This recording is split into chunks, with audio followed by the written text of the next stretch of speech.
So first, I want to get to the relationship perhaps that you and Marc have had over the years, because he tells it one way. I'm just curious if you have the same feeling that you always wanted to fight him. Yeah, it was love hate, and I'd say 95% of that was hate. And the love came when we spent a week together in Zurich. I think it was about a week, maybe not even, and that was a little bit of the love. But before that, it was like I just looked at him all the time. He never had enough tape on his blade of his stick. He had like the tongues out. He had no visor on. His style just made me want to fight him, right? And he played the game hard. I played the game hard. We just clashed. I remember him in Columbus. I'm like, that's my guy. Like, we're gonna battle tonight. It was almost like me and Phaneuf too. Phaneuf's, I'm sure, a great guy, but we always battled. It's the same number. It's the style of play. But then when we spent a week together, and I'm not going to bury him for some of the things he did, but I saw the good guy in there. There's a good guy in there somewhere. It's funny you say that, because Dion, I hated Dion. Like, hated him. He was my first NHL fight.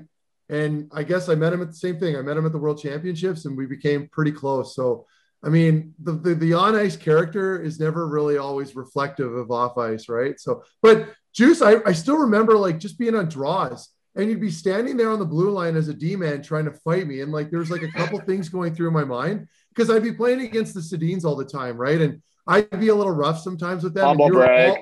Humble brag. Well, whatever. Well, we didn't have a great team in Columbus, right? So I was always playing against them.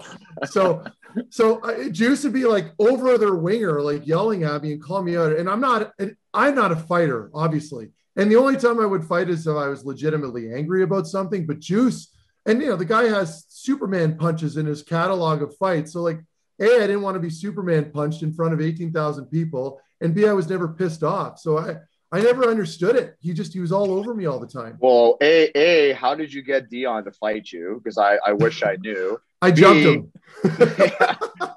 B, you just answered your own question. You were so hard on the Sedins, which was your job, but I got it from the same end, right? I had guys like Chris Neal who didn't like how hard I was on Alfie and Spez, and I had to, deal with that. So, I mean, I don't think I was ever actually really mad at you. I just wanted to get in your grill and just kind of maybe if you took it a little bit easier on the Twins because of my death threats and my staring at you and the threat of maybe a fight, maybe that was doing my job, but it was all in good fun. Fair enough.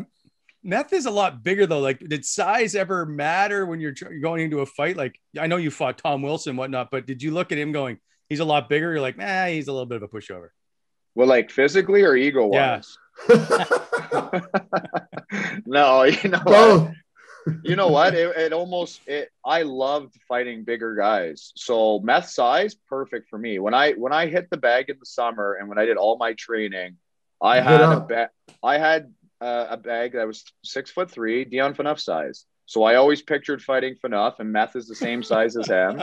And that's who I trained for. So all my punches and all my, my left hook coming in or my Superman punch were all dedicated to a 6'3" frame. So Meth fell right in that. That was perfect. So I made a really wise decision to not fight him. Oh, it's cool. It's all because I still remember running into Juice at the Worlds. And I remember walking in the room and kind of locking eyes with him. He probably doesn't remember this, but I just remember thinking like, oh, like, here we go. Like, I wonder what this dialogue is going to be like, but it turned out to be okay. And he wasn't such a bad guy. So